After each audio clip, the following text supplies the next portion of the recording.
Good morning to all of you.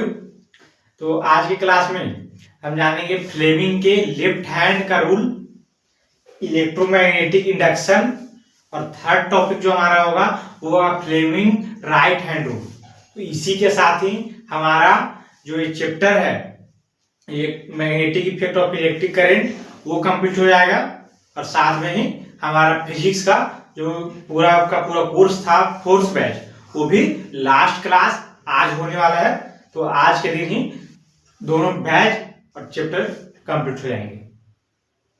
तो video को last तक देखते रहें। ये तीनों कंसेप्ट को आपको अच्छी तरीके से समझना है ताकि क्वेश्चन कुछ भी पूछा जाए आपसे एक भी क्वेश्चन न छूटे एग्जाम में। तो आइए स्टार्ट करते हैं, एक एक करके सभी चीजों को जानने का प्रयास करते हैं, सभी चीजों को समझते जाएंगे, धीरे धीरे करके सब चीज आपके दिमाग में उतरती जाएगी। तो आइए स्टार्ट करते हैं, समझते हैं। फर्स्ट है फ्लेमिंग लेफ्ट हैंड रूल। तो फ्लेमिंग लेफ्ट हैंड रूल कहता है कि यहां पर आप डायग्राम देख लीजिएगा। डायग्राम में यहां पर क्या है, ये बी का मतलब हो गया मैग्नेटिक फील्ड, आई हो गया करंट और एफ हो गया फोर्स। ये डायग्राम आप समझ पा रहे हैं। तो इसको फ्लेमिंग का लेफ्ट हैंड रूल यह बताता है कि चुंबकीय क्षेत्र में रखे गए धारा, चुंबकीय क्षेत्र में रखे गए धारा वहन करने वाला चालक पर लगने वाला बल किस दिशा में होगा, फोर्स किस डायरेक्शन में होगा, यह पता करना होता है फ्लेमिंग के लेफ्ट हैंड रूल से। उसके लिए हम क्या नियम बता सकते हैं कि जैसे कि आप क्या करें, बाएं हाथ की पहली उंगली को फील्ड की ओर रखें। लेफ्ट हैंड है, उसकी पहली उंगली को किधर रखें, फील्ड की ओर। ये हो गया फील्ड। पहली उंगली को किधर रखना है, मैग्नेटिक फील्ड की ओर, और सेकेंड को फोर्स की डायरेक्शन में रखना है, और मध्य को जो बीच वाला उंगली है उसको करंट की डायरेक्शन में ऐसा फैलाना है कि एक दूसरे के क्या हो, लंबवत हो। तीनों एक दूसरे के कैसे हो, लंबवत होना चाहिए। लंबवत मतलब कि 90 डिग्री में होने चाहिए। तीनों कैसे होने चाहिए, 90 डिग्री में। एक दूसरे के तीनों एक दूसरे के 90 डिग्री पे होने चाहिए। तो जो फर्स्ट जो उंगली है उसका मैग्नेटिक फील्ड की दिशा को दर्शाता है। फर्स्ट उंगली किधर दिखाता है, तो मैग्नेटिक फील्ड की डायरेक्शन को बताने का काम करेगा फर्स्ट उंगली। अब मध्य उंगली क्या करेगा, मध्य उंगली धारा की दिशा बताती है। ये हो गया धारा की दिशा, ये हो गया इलेक्ट्रिक करंट की दिशा को बताने का काम करता है। तब अंगूठा चालक पर लगने वाला फोर्स का काम करता है, यह गति की दिशा को बताता है। जो अंगूठा होगा आपका थंब, वो ये देखिए इस डायरेक्शन में होगा आपका अंगूठा, थंब जो होगा वो फोर्स की डायरेक्शन में होगा। तो ये था आपका फ्लेमिंग लेफ्ट हैंड रूल। अब आगे बढ़ते हैं, नेक्स्ट टॉपिक पे आते हैं। नेक्स्ट टॉपिक है इलेक्ट्रोमैग्नेटिक इंडक्शन। इलेक्ट्रोमैग्नेटिक इंडक्शन क्या कहता है, इसको आप डायग्राम से समझिएगा, आप एक बार में कंसेप्ट समझ में आ जाएगा। पहले नंबर तो यहाँ पर डायग्राम दिया गया उसको समझिए आप। ये देखिए ये वायर है, एक कंडक्टर है, मतलब वायर मान के चलिए इसको, और ये दिया गया है गैल्वेनोमीटर। गैल्वेनोमीटर क्या काम होता है, गैल्वेनोमीटर बताता है कि यहाँ पर जो वायर है इसमें करंट फ्लो हो रहा है कि नहीं हो रहा है, यह बताने का कार्य कौन करता है, तो गैल्वेनोमीटर करता है। कैसे पता चलेगा कि करंट फ्लो हो रहा है, इसमें क्या होगा, डिफ्लेक्शन होगा। ये गैल्वेनोमीटर में जब डिफ्लेक्शन होता है तब पता चलता है कि हाँ करंट फ्लो हो रहा है। अगर डिफ्लेक्शन नहीं हुआ इसका मतलब करंट फ्लो नहीं हो रहा है। तो अभी तो देखिए कोई इसमें करंट फ्लो नहीं हो रहा है, मैं इसकी बात कर रहा हूं। ये देखिए वायर है, इसमें कोई करंट फ्लो नहीं हो रहा है। लेकिन अब हम क्या करते हैं कि एक मैग्नेट लेते हैं, उसका नॉर्थ पोल है और एक साउथ पोल है, वो दोनों को क्या करते हैं, मैग्नेट को लेकर के हम ये जो कॉइल है, जो वायर है, इसके अंदर डालते हैं। तो हमने देखा कि जब उसको अंदर किया तो इसमें डिफ्लेक्शन हो गया, मतलब कि करंट फ्लो होने लग गया उसमें। हमने बोला ठीक है, फिर इसने हमको पीछे ढकेला तो भी करंट फ्लो होने लग गया। जब हम यहाँ पर रुके तो डिफ्लेक्शन बंद हो गया। उसके बाद फिर हमने अंदर डाला, फिर डिफ्लेक्शन हो गया।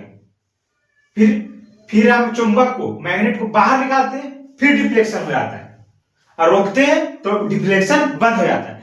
यह जो प्रोसेस है ये बार बार हमेशा हो रही है, जब कर रहे हैं वैसे ही हो रहा है।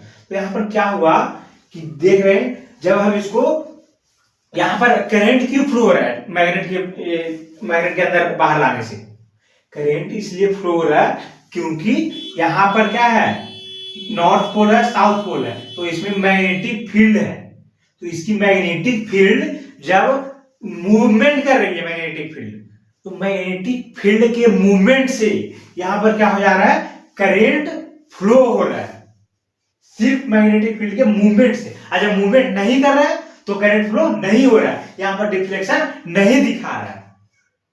अब ये समझ पा रहे हैं? तो वही बताया गया यहां पर कि the relative motion between the magnet and the coil is responsible for generation of electric current in the coil. Induced voltage in wire, वही लिखा गया इसमें, देख लीजिए। When the bar magnet is pushed towards the coil the pointer in the galvanometer deflects. जब क्या हो रही है, मैग्नेट को पुश किया जा रहा है टुवर्ड्स द कॉइल की ओर, तो क्या हो रहा है, गैल्वेनोमीटर डिफ्लेक्ट कर रही है। गैल्वेनोमीटर डिफ्लेक्ट कर रही है, इसका मतलब है कि उसमें करंट फ्लो होने लग गया। क्यों करंट फ्लो होने लग गया? क्योंकि मैग्नेटिक फील्ड मूवमेंट करने से उसमें करंट उत्पन्न हो गया। यह था इलेक्ट्रोमैग्नेटिक इंडक्शन। इसका कंसेप्ट आप अच्छी तरीके से समझ पाए हैं, ये भरोसा मुझे हो गया है। आगे हमें क्या पढ़ना है, Fleming right hand rule. Fleming का राइट हैंड रूल को हम नेक्स्ट स्लाइड में समझेंगे, अभी नेक्स्ट स्लाइड में। तब तक के लिए आप इसको क्या कर लेंगे, नोट डाउन कर लेंगे, वीडियो को रोक करके नोट डाउन कर लें इसको। अब आते हैं फ्लेमिंग के राइट हैंड रूल पर। तो फ्लेमिंग का राइट हैंड रूल का उपयोग कब किया जाता है, जब, जैसे कि हमने अभी पीछे का कंसेप्ट में पढ़ा है इलेक्ट्रोमैग्नेटिक इंडक्शन, उसमें क्या हुआ कि जब हमने मैग्नेटिक फील्ड चेंज की तो वायर में क्या हो गया, इलेक्ट्रिक करंट फ्लो होने लग गया। तो वही इलेक्ट्रिक करंट जो फ्लो हुआ उसकी डायरेक्शन को निकालने के लिए हम क्या यूज करते हैं, तो फ्लेमिंग का राइट हैंड रूल का यूज करते हैं। किसकी डायरेक्शन को निकालने के लिए, तो करंट की डायरेक्शन को निकालने के लिए हम इसका उपयोग कर रहे होते हैं। यह नियम जो है, राइट हैंड का रूल है, वो इलेक्ट्रिक जनरेटर के उत्पन्न वाली धारा की दिशा को ज्ञात करने के लिए प्रयोग किया जाता है। मतलब ये करंट की दिशा को प्रयोग करने के लिए, ज्ञात करने के लिए प्रयोग किया जाता है। इसमें से आप डायग्राम देख लीजिए, ये देखिए थ्रस्ट है और मोशन, ये मोशन की डायरेक्शन हो गई। क्या इसकी डायरेक्शन, मोटर। अंगूठा जो है किसकी डायरेक्शन है, कंडक्टर की मोशन की डायरेक्शन को बताता है। कौन, तो थ्रस्ट। अब आते हैं मैग्नेटिक फील्ड पर। तो पहली उंगली क्या करती है, मैग्नेटिक फील्ड की डायरेक्शन को बताती है, और मध्य उंगली उत्पन्न करंट जो उत्पन्न हुआ उसकी डायरेक्शन को बताने का काम करता है पहला उंगली, करंट की डायरेक्शन को यूज करने के लिए। तो वही रूल।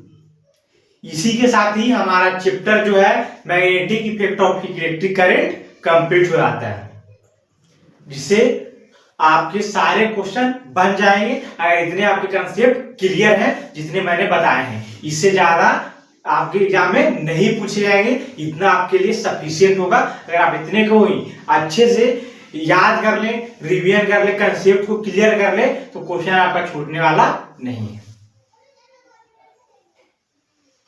नोट डाउन कर लेंगे इसको नोट डाउन कर लें, वीडियो को रोक करके। तो इस प्रकार से फोर्थ बैच हमारा कंप्लीट हो गया है। तो उम्मीद करता हूं आप पूरी क्लासेस लगातार देखी है और सारी चीजों को समझा है और जाना है। तो इस प्रकार से फिजिक्स का फोर्थ बैच हमारा कंप्लीट हो जाता है। तो मिलेंगे नेक्स्ट क्लास में किसी नए बैच में, तब तक के लिए धन्यवाद।